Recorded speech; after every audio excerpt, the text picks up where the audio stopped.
If your freedom meant his death, would you still escape? The bathroom is marble and gold, spotless as a museum. Steam rises from a bathtub filled with water that costs more per gallon than most Koreans earn in an hour. Imported from some French spring, mineralized, perfect.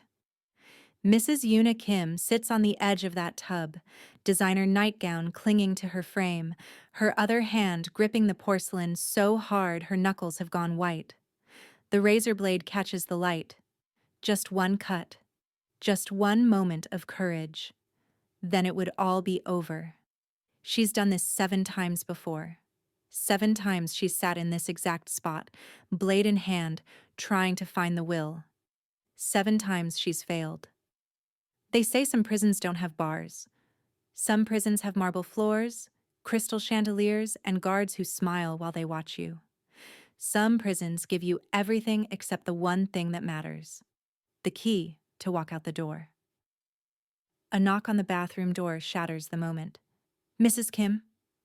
A woman's voice, her housekeeper. "Your husband called. He'll be home in 30 minutes. He wants you dressed for dinner."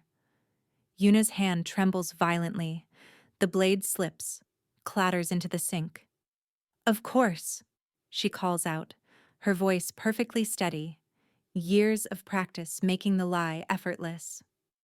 "Tell him I'll be ready." She stares at her reflection in the mirror. 32 years old, flawless skin, professionally styled hair even at home, wearing a nightgown that costs more than a used car. From the outside, she's a queen. From the inside, she's already dead. She picks up the razor blade, wraps it carefully in tissue, and places it in a box hidden behind the cleaning supplies under the sink. Next to 6 other razor blades, her collection of almost courage. "My name is Yoona Kim. I am the wife of the most powerful crime boss in Seoul. I live in a penthouse worth $30 million. I wear clothes that models dream of. I attend galas with politicians and celebrities who pretend they don't know where my husband's money comes from."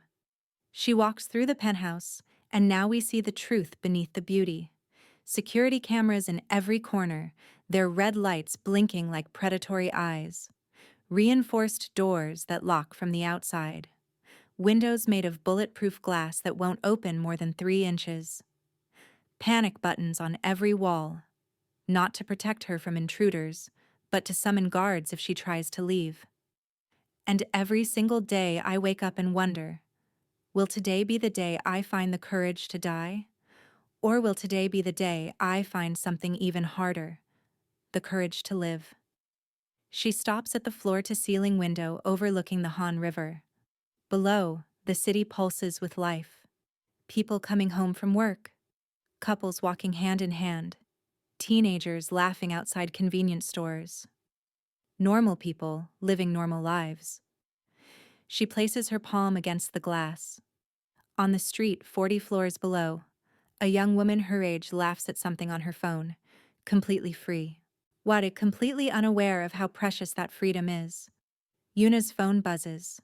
She doesn't need to look to know who it is. There's only one person who calls this number. The screen confirms it. Husband. Her hand hovers over the phone. If she doesn't answer, he'll know something is wrong. He always knows. She answers on the 3rd ring. Never the 1st. That seems desperate. Never after the 3rd. That seems defiant. "Yes, Minho. I have a surprise for you tonight." His voice is smooth, cultured. The voice of a man who studied at Harvard Business School, who collects modern art, who donates to children's hospitals. The voice of a monster in an expensive suit. "Wear the red Valentino, the one I bought you in Paris." "Of course. And Yoona?" His tone shifts, just slightly, just enough to send ice through her veins. "Smile tonight. We have important guests. I need you to be perfect." "I'm always perfect." "I know. That's why I married you." He hangs up. Yoona sets down the phone with the care of someone handling a live grenade. Then, slowly, she walks to her closet, A room larger than most Seoul apartments, filled with designer clothes still bearing their tags, shoes she's never worn, jewelry she's never chosen. She finds the red Valentino dress. She remembers Paris.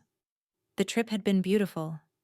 The Eiffel Tower, the museums, the restaurants. Minho had been attentive, romantic even. On the third night, in their suite at the Ritz, he'd shown her photos on his phone.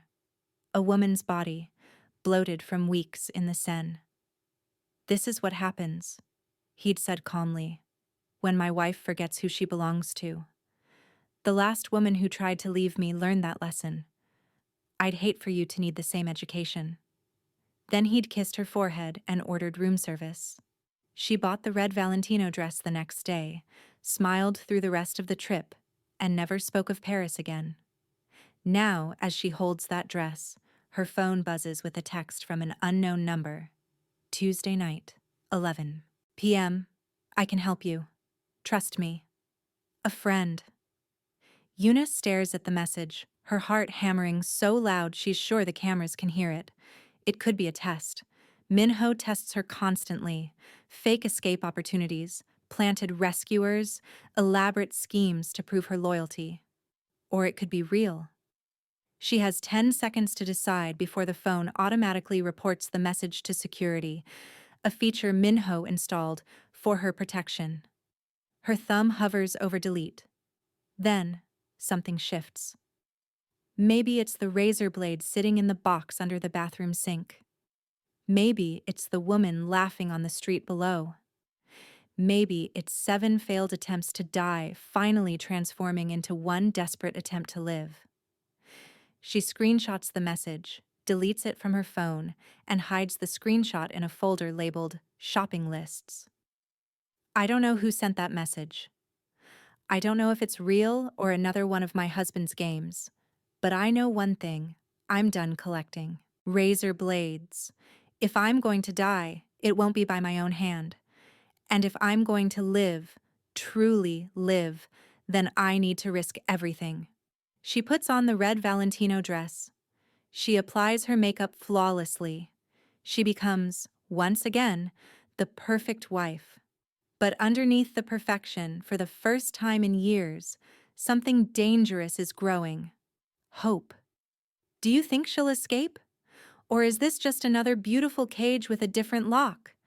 Drop a comment if you'd risk everything for freedom.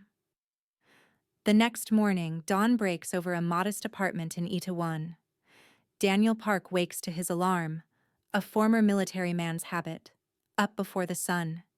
He's 35, Afro Korean, with the build of someone who's seen combat and the eyes of someone who's learned to watch everything. His apartment is sparse but clean. A few books in Korean and English, a photo of his mother, Korean, and father, Nigerian-American. Waits in the corner. He dresses in the standard driver's uniform. Black suit, white shirt, no personality allowed. Daniel's morning routine is methodical. Coffee, push-ups, meditation.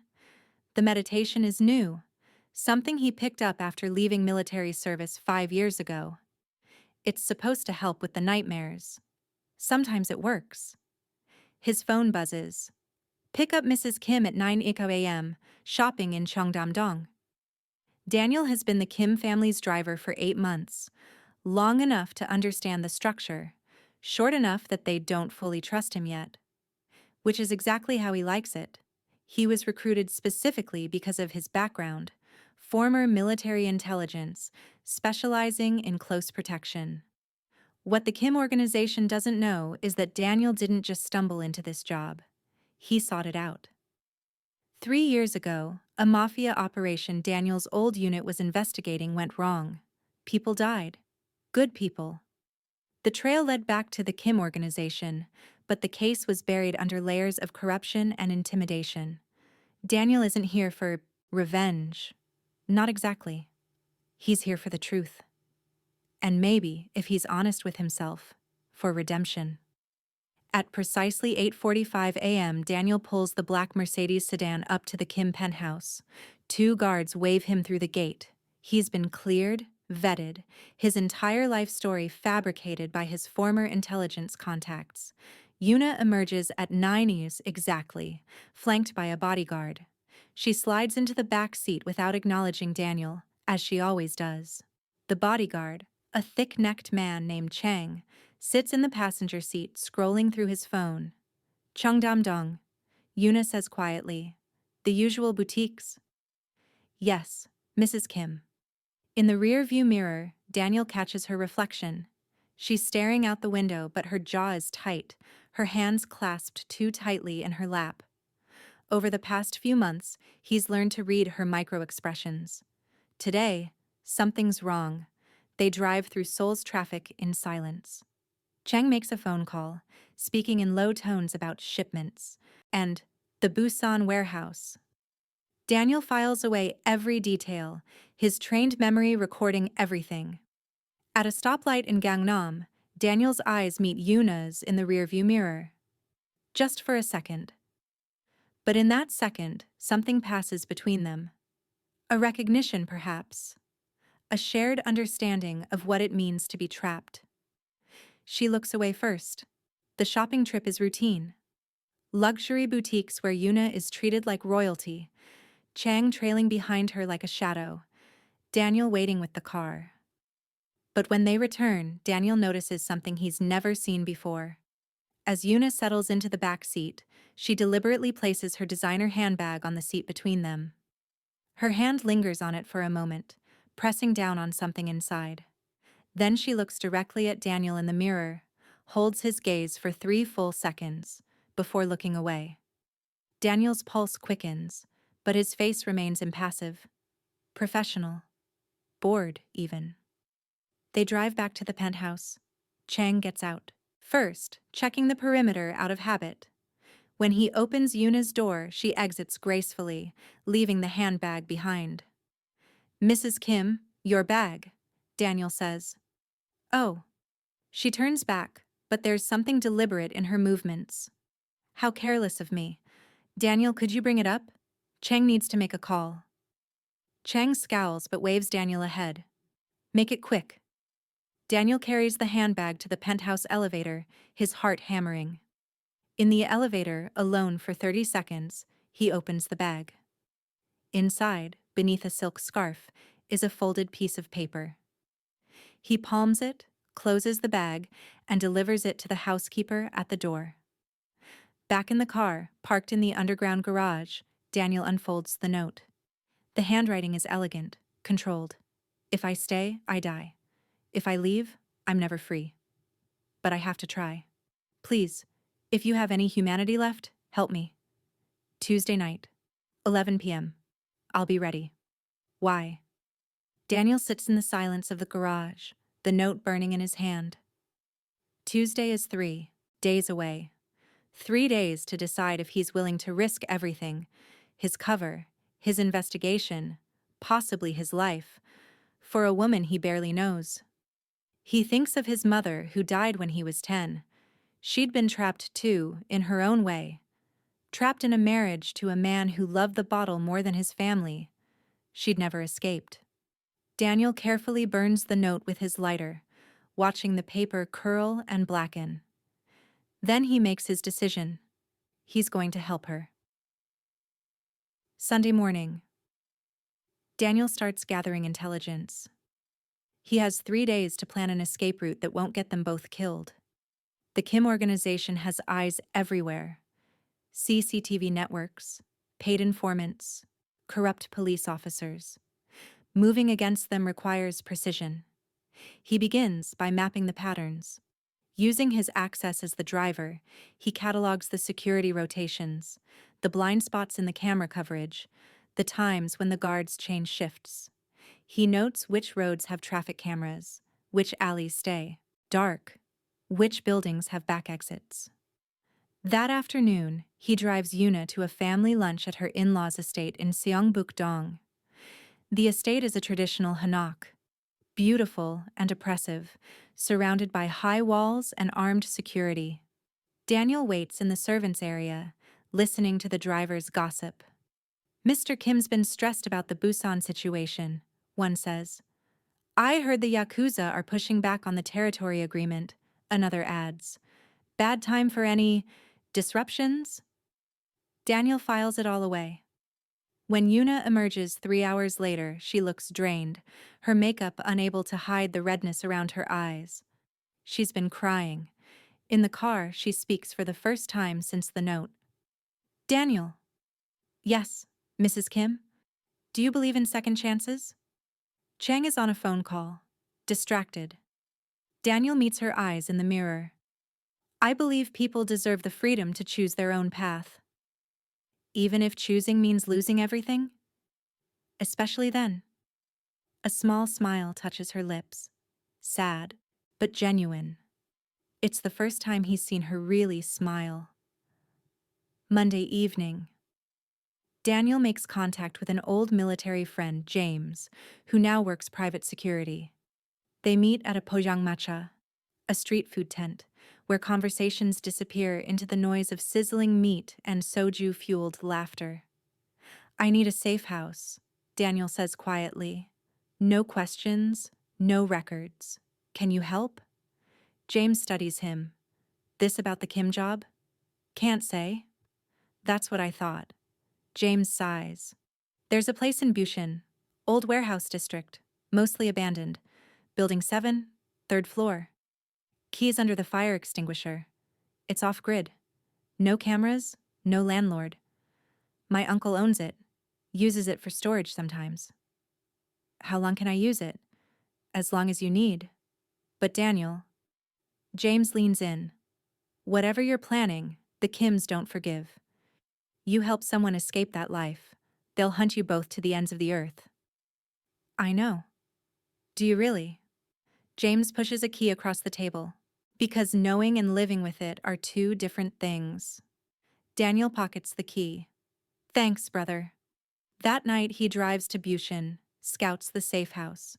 It's exactly as James described, a forgotten place in a forgotten district. Perfect for disappearing, at least temporarily. On the drive back, Daniel's phone rings. Unknown number. Don't do it, a distorted voice says. You have no idea what you're about to get yourself into. Stay away from her, or you'll regret it. The line goes dead. Daniel's grip tightens on the steering wheel. Someone knows. But who? And how much? He could back out now, destroy any connection to Yuna, go back to being just the driver, continue his investigation the smart way. Instead, he drives faster toward tomorrow. Tuesday, the day of. The day passes in agonizing slowness. Daniel drives Yuna to a hair appointment, then to meet friends for lunch at a cafe in Samcheongdong.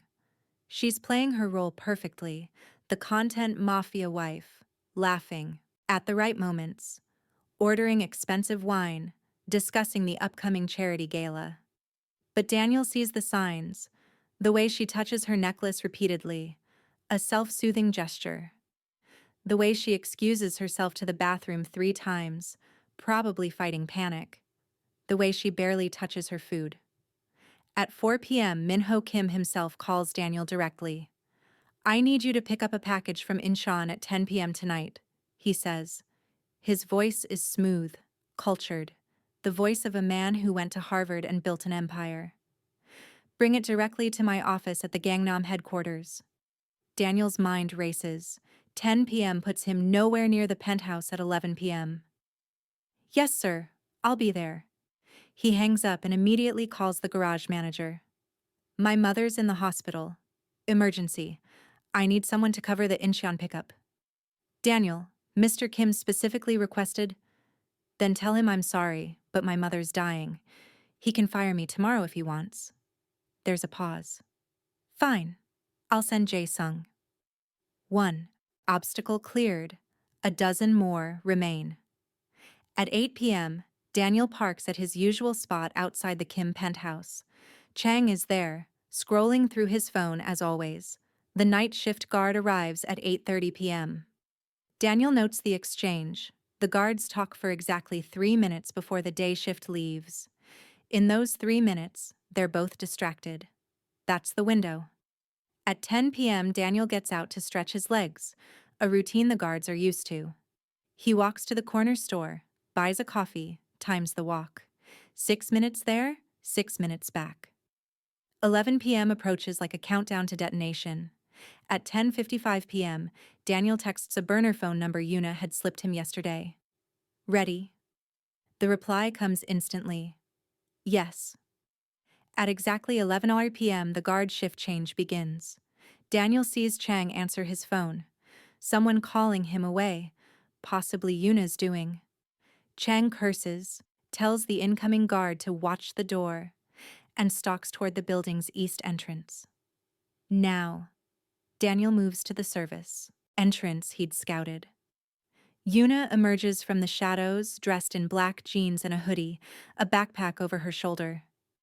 She's unrecognizable from the polished woman he drives every day. Let's go, she whispers. They move quickly but calmly toward the parking garage. Daniel's car is 2 levels down, positioned near the exit. Every second stretches like hours. They're almost to the car when a voice calls out, "Hey, stop!" A security guard Daniel doesn't recognize rounds the corner. Young, eager, probably new. Daniel doesn't hesitate. He steps between Yuna and the guard, hands up, non-threatening. "Easy, friend. I'm just the driver. Mrs. Kim asked me to grab something from the car." At 11 p.m., no one told me. Check with Chang if you want. But Mr. Kim doesn't like to be kept waiting. The magic words. The guard hesitates, then waves them on. Make it quick. They reach the car. Daniel opens the back door for Yuna, just like always, then gets behind the wheel. The engine purrs to life.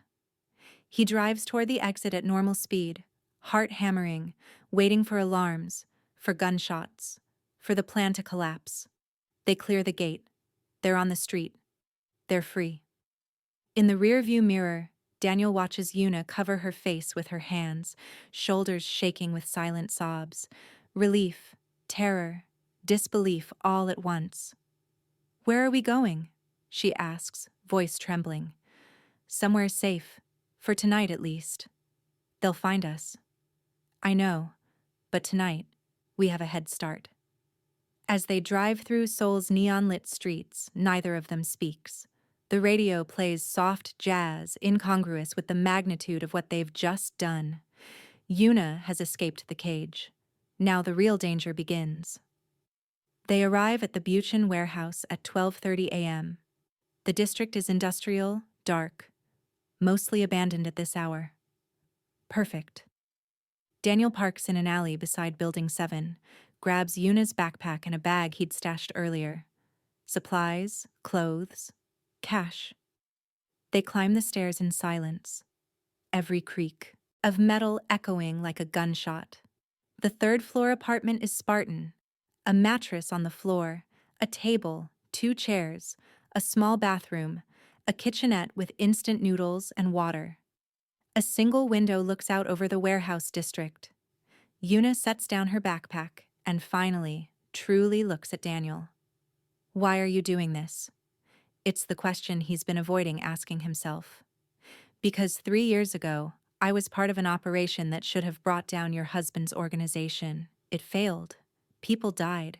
Good people who were trying to stop the trafficking, the drugs, the violence. The case was buried.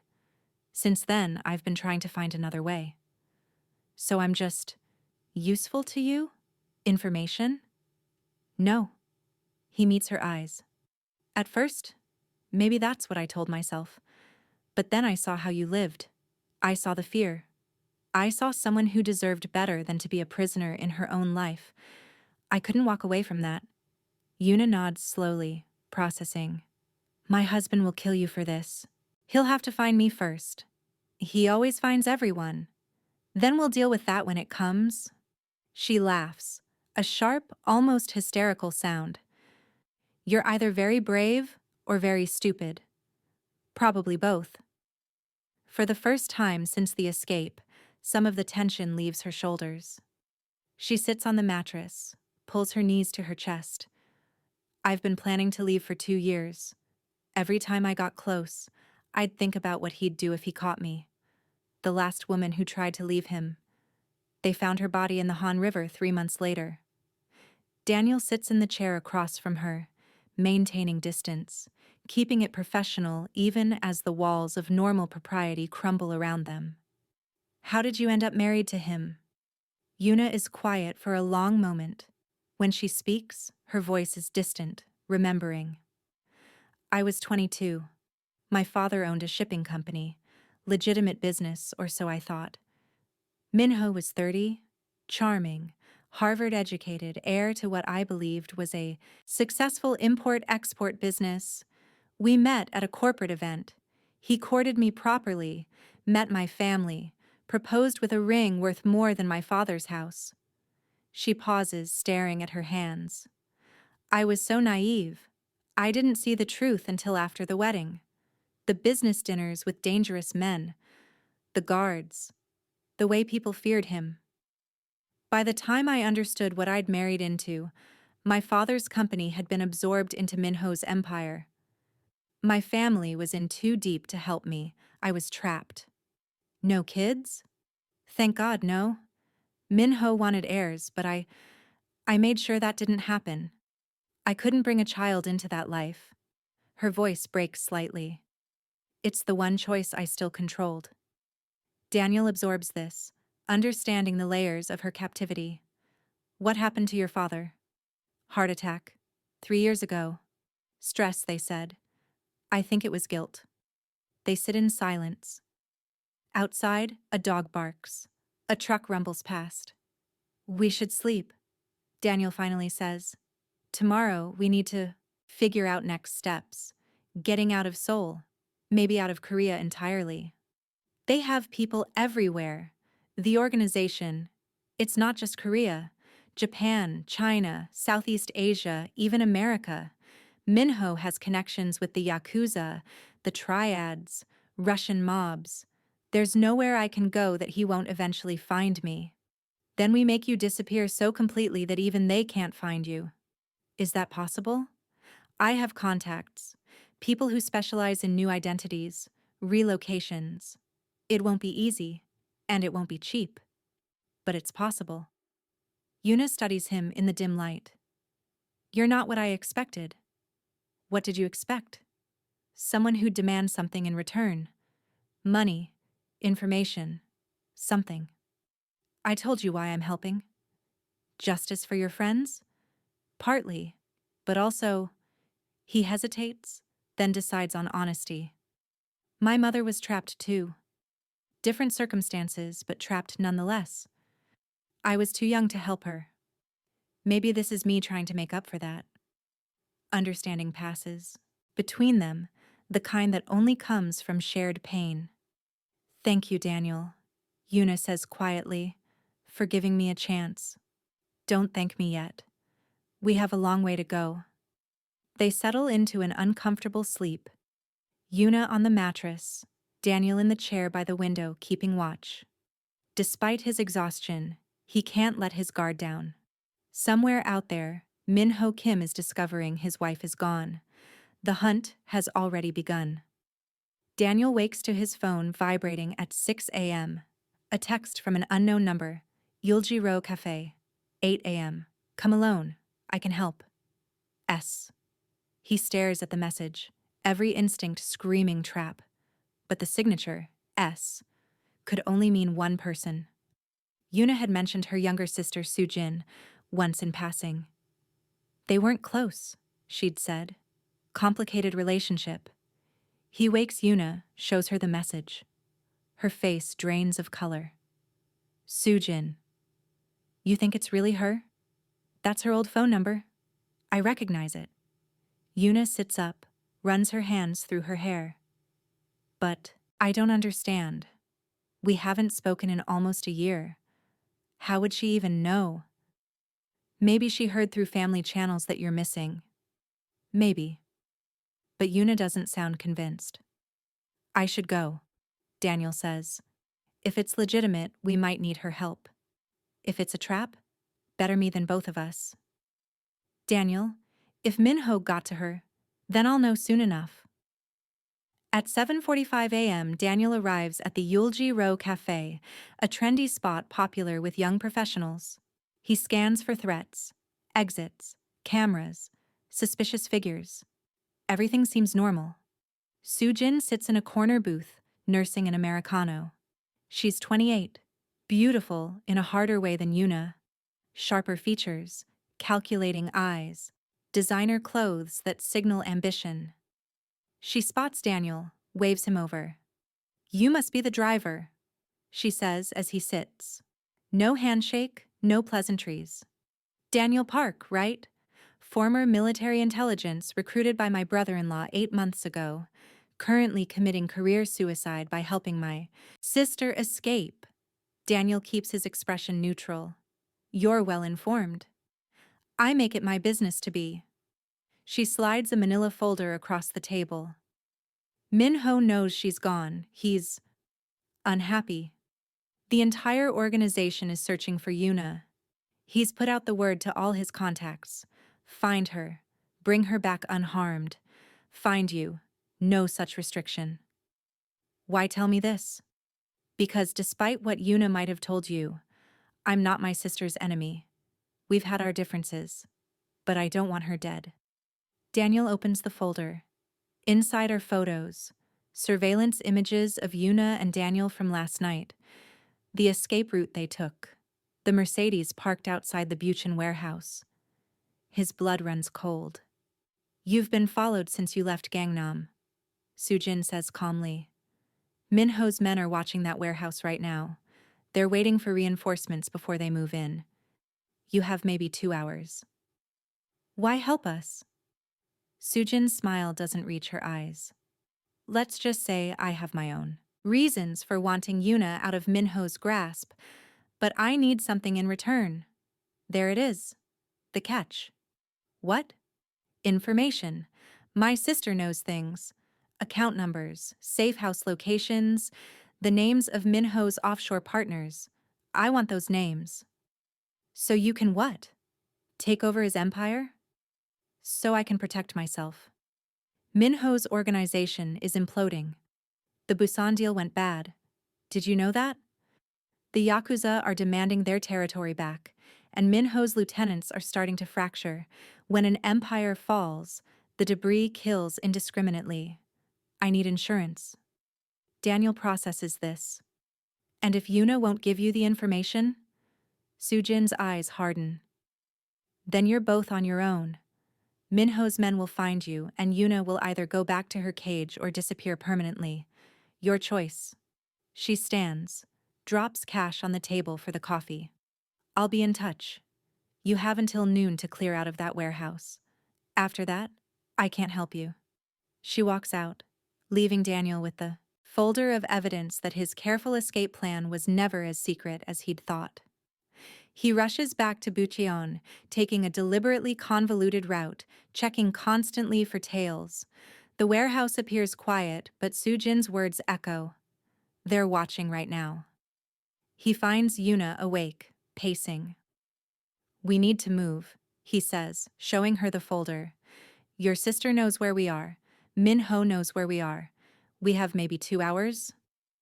Yuna flips through the photos, her hands shaking. "Sujin did this?"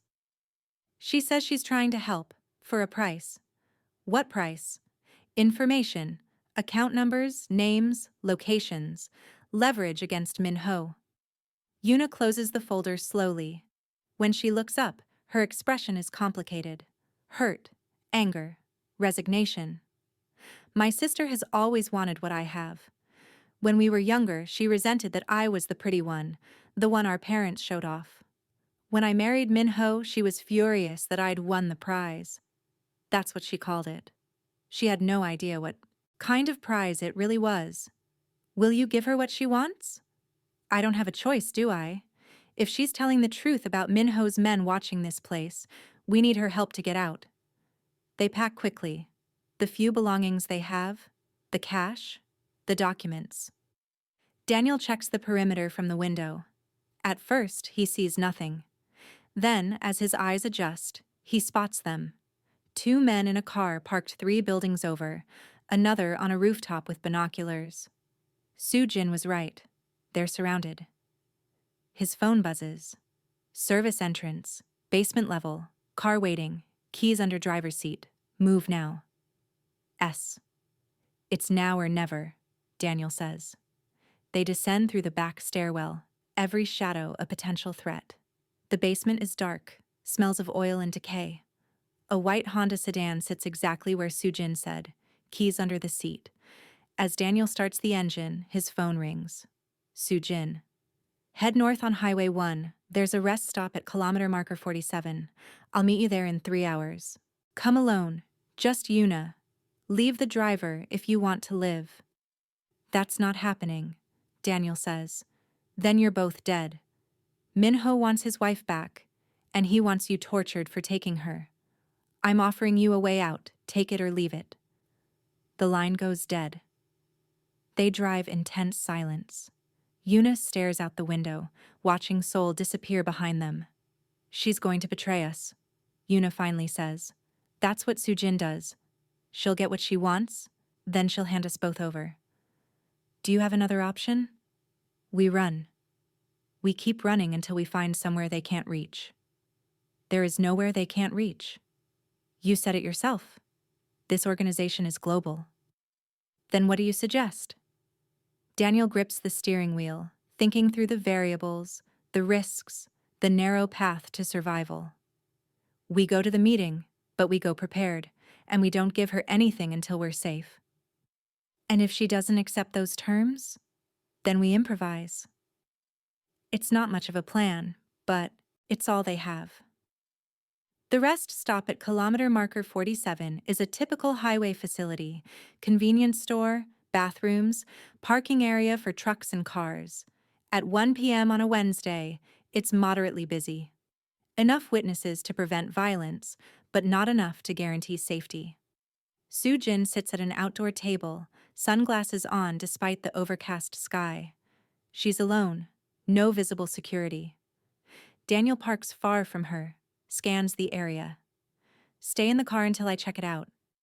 No. Yuna's voice is firm. This is between me and my sister. You've done enough. Yuna, please, let me handle this. Against his better judgment, Daniel lets her go, but he keeps the engine running, one hand on the door handle. Yuna approaches her sister slowly. They don't embrace. Barely look at each other as Yuna sits. From the car, Daniel watches their body language, tense, hostile, years of resentment crystallized in their postures. Then he sees it. 3 men emerging from the convenience store, moving with purpose toward the table. Not Minho's style, too obvious, but dangerous nonetheless. Daniel is out of the car instantly, running toward Yuna. The men are faster. They reach the table before he does.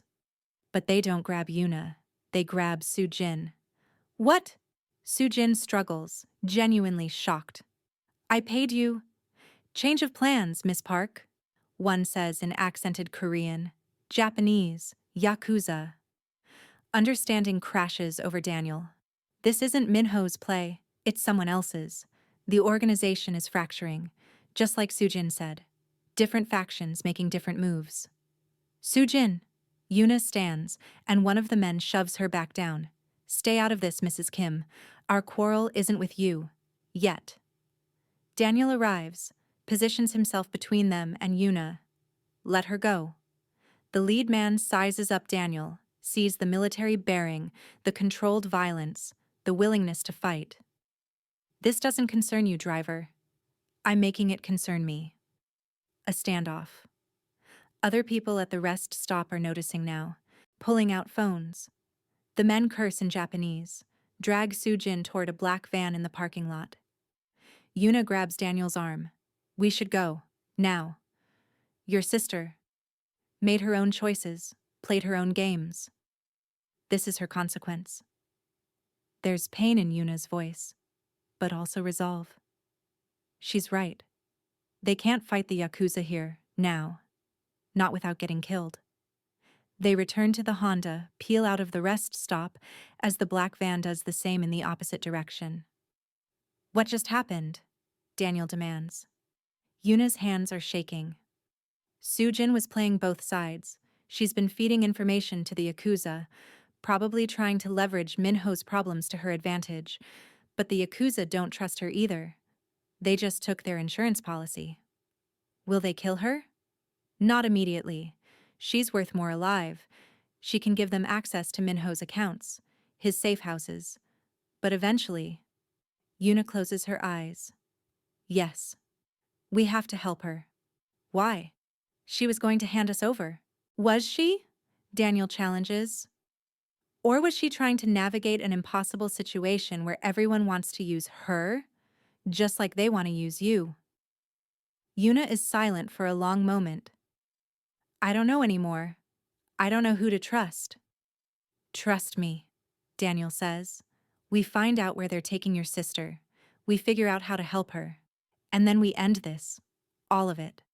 Minho, the Yakuza, the whole organization. That's suicide. Maybe, or maybe it's the only way any of us get free.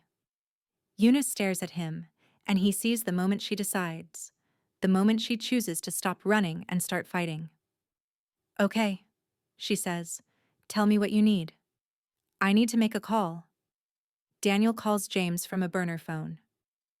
I need everything you can get me on Yakuza operations in Seoul. Safe houses, known operatives, recent movements.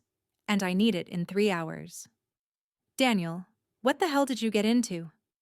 Something way over my head. Can you help or not? A pause. I'll make some calls, but this is the last favor, brother. After this, we're even, and you never contact me again. Too hot. Understood. While they wait, Daniel and Yuna hole up in a small motel in Paju, near the DMZ, far from Seoul's surveillance networks.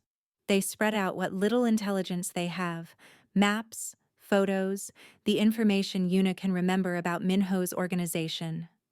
The Yakuza have been pressuring Minho for months, Yuna explains. There's a disputed territory in Busan, shipping routes, control of the port. Minho promised them access, then reneged when he made a better deal with a Chinese syndicate. The Yakuza want revenge. So they grab your sister to get leverage. Exactly. Force Minho to honor his original deal, or they expose everything, including evidence of his operations that could bring down the whole organization. Where would they take her? Probably somewhere they control completely. Incheon maybe, or... Yuna's eyes widen. The Incheon warehouse. Minho has a joint operation there with the Yakuza. Neutral territory, theoretically. But if the partnership is breaking down, it's exactly where they'd take her.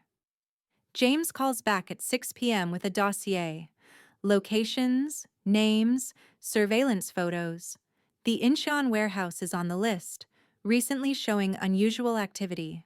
One more thing, James says. Word on the street is Minho Kim is preparing for war. He's called in every favor, activated every asset. Whatever you're planning, do it fast. This whole thing is about to explode. Daniel hangs up, shows Yuna the intel. We have maybe tonight. Maybe. After that, this becomes a full gang war and we won't survive the crossfire. So what's the plan? Daniel spreads out a map of the Incheon warehouse district. We go in quiet, extract your sister, and get evidence of both Minho's and the Yakuza's operations. Then we hand everything to the one authority that might actually do something about it. The police are bought. Not all of them. I have a contact, a prosecutor who's been trying to build a case against Minho for years. If we can give him enough evidence, airtight evidence, he can bring down the whole organization. And we just walk away? We disappear. New identities, new lives. But this time, truly free. Yuna nods slowly. It's a long shot. It's the only shot we have. They spend the next hour planning. Entry points, extraction routes, contingencies. Daniel wishes he had his old team, proper equipment, time to prepare. Instead, he has himself, a traumatized woman, and a handful of weapons James provided. It'll have to be enough. They arrive at the Incheon warehouse district at 11 p.m. The facility is massive. Shipping containers stacked like a metal maze, warehouses spanning acres, minimal lighting creating pools of shadow perfect for approach. Daniel parks 2 blocks away. They move on foot, dressed in dark clothes, faces covered. Yuna moves surprisingly well for someone who's spent years as a trophy wife. I took self-defense classes, she whispers when she catches Daniel's look. Minho thought it was cute. I thought it might save my life someday. They reach the perimeter fence. Daniel cuts through with bolt cutters, and they slip inside. The warehouse James identified is building C-17, northeast corner. As they approach, Daniel spots the guards, 2 at the main entrance, probably more inside. Professional setup, military discipline. This won't be easy. There, Yuna points to a ventilation shaft on the building's side. Industrial buildings like this have secondary access for maintenance. They pry open the shaft covering, crawl through ductwork that's cramped and suffocating. Daniel's military training kicks in, controlled breathing, minimal noise, constant awareness. They emerge into a storage room filled with crates. Voices echo from the main floor. Daniel peers through a crack in the door. The warehouse floor is open, filled with shipping containers. In the center, under harsh, fluorescent lights, Sujin sits in a chair, hands bound. 4 Yakuza operatives surround her. And standing across from them, flanked by his own men, is Minho Kim. Daniel's breath catches. This isn't a kidnapping. It's a negotiation. Returning what you stole, Minho is saying, his cultured voice tight with anger. The Busan roots are mine. We had a deal. The Yakuza leader, a man in his 50s with a scar across his jaw, smiles without warmth. We had a deal you broke. Your wife's sister is insurance that you'll honor your commitments. My wife is missing? Minho snaps. Her sister is complicit. Why should I care what you do with her? Sujin's face is a mask of terror. Minho, please. You've been feeding information to them for months. Did you think I didn't know? I was protecting myself. Your organization is falling apart.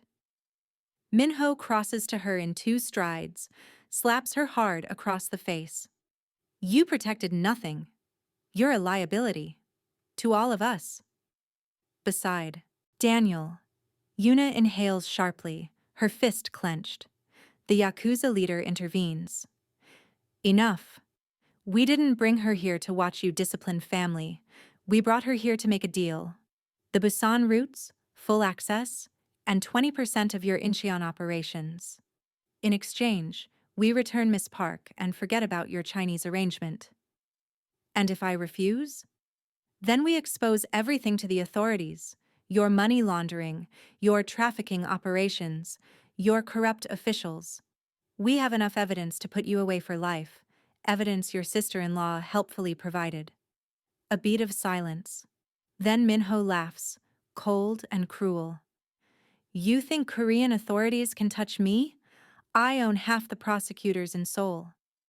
But you don't own the American FBI, or Interpol, or the Japanese National Police. That's where the evidence goes if you refuse. Minho's expression darkens. He's trapped, and he knows it. I need time to consider. You have 1 hour. Then we assume you've refused, and we proceed. Accordingly, the Yakuza leader gestures to his men. They pull Sujin to her feet, drag her toward a back room. Minho and his men retreat to the opposite side of the warehouse to confer.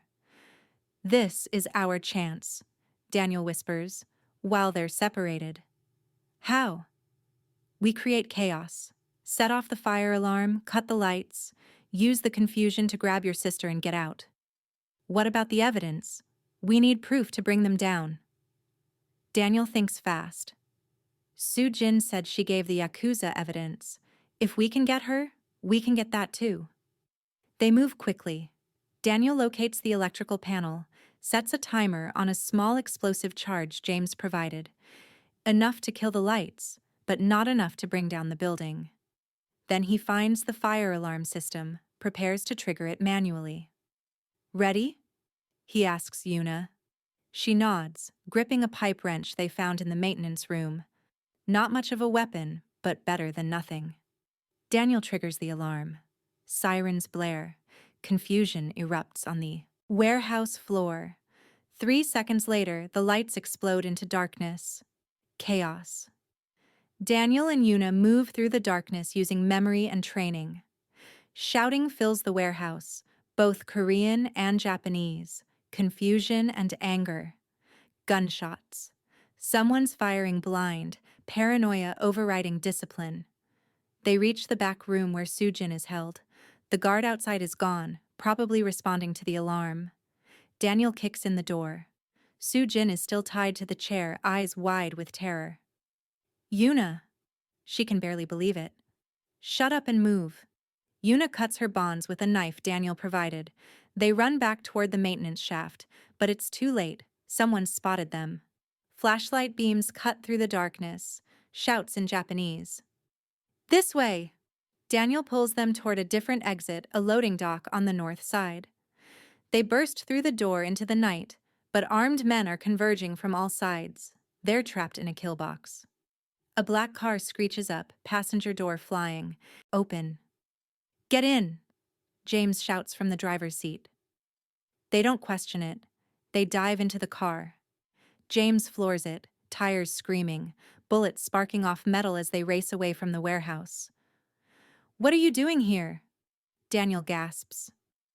Saving your stupid ass? You think I'd let you do this alone? They race through Incheon streets, sirens wailing in the distance. Behind them, the warehouse district erupts in gunfire. Min-ho and the Yakuza have stopped negotiating, started warring. The evidence, Yuna says urgently. We didn't get it. Soo-jin, wedged in the back seat between Yuna and Daniel, pulls a USB drive from her bra. I've had it the whole time. Bank accounts, shipping records, communications, everything. Both organizations. Why didn't you use it? Because using it meant painting a target on my back. Better to leverage it than expose it. That strategy worked great, Yuna says bitterly. I made a mistake trusting the Yakuza. I admit it. But I was trying to survive, just like you. The sisters stare at each other across years of resentment and hurt. Finally, Yuna says, we take this evidence to the prosecutor Daniel knows. We end this tonight. They meet prosecutor Han Jae-woo at an all-night coffee shop in Suwon at 3 a.m. He's 50, gray-haired, with the exhausted eyes of a man who's fought too many losing battles. You're the driver who contacted me, he says to Daniel, the one who said he had evidence. Better than evidence. We have everything. Daniel slides the USB drive across the table. Prosecutor Han plugs it into his laptop, starts reviewing files. His eyes widen. This is years' worth of investigations. Financial crimes, trafficking routes, corrupt officials. He looks up. Where did you get this? Does it matter? Soo-jin asks. If it's obtained illegally, I can't use most of it in court. But you can use it to get warrants, Daniel counters. Legal warrants for legal searches that will uncover legal evidence. This is your roadmap. Prosecutor Han is quiet for a long moment, weighing justice against procedure. Finally, there's enough here to bring down 30 operations, maybe more. Kim Min-ho, the Yakuza's Korean operations, several Chinese syndicates. If I move on this, there will be repercussions. Threats, violence, attempts on my life. Will you do it anyway? Yuna asks. He looks at her. This elegant woman who escaped a gilded cage. At Soo-jin, bruised and shaken. At Daniel, who risked everything for people he barely knew. Yes, he says. I'll do it. But you three need to disappear. Tonight. By morning, every criminal organization in Korea will be looking for you. James, who's been waiting outside, enters on cue. I have contacts, new identities, cash, passage to Vietnam tonight, then from there, wherever they want to go. All three of us?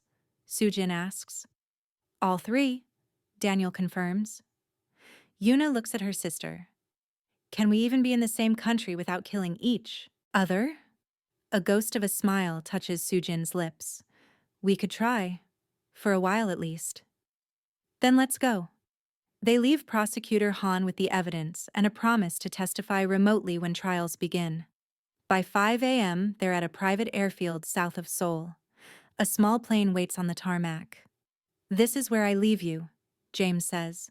Passports, cash, and new identities are in the bag. Don't contact me again. Don't contact anyone from your old lives. Daniel embraces his friend. Thank you, brother. Stay safe. All of you. They board the plane as dawn breaks over Seoul, painting the sky in shades of pink and gold. The city stretches below them, beautiful and corrupt, and full of secrets. As the plane lifts off, Yuna sits beside Daniel, watching Korea disappear beneath the clouds. What happens now? She asks. Now you get to decide. Maybe for the first time in your life, you get to choose. And you? What will you choose? Daniel considers this. I spent 3 years seeking justice for friends I lost. Maybe it's time I start living for something other than revenge. Is that what this was? Revenge? It started that way. But you changed that. You both did. He glances back at Sujin, who's asleep in the rear seat. You reminded me what I was actually fighting for, not just to punish the guilty, but to protect the innocent. Yuna takes his hand, squeezes it gently. We're all innocent and guilty, Daniel. We all make choices in impossible situations. What matters is what we do when we finally get the chance to choose differently. And what will you choose? She smiles, and it's the first truly free smile he's seen from her. I think I'll choose myself for a while. Figure out who Yuna is when she's not someone's daughter or someone's wife. Then maybe... She squeezes his hand again. Maybe something more. The plane carries them toward Vietnam, toward new identities and new possibilities. Behind them, in Seoul, the first arrests are already beginning. Prosecutor. Han moving with unprecedented speed, executing warrants, freezing accounts, dismantling an empire. Min-ho Kim will be in custody by noon.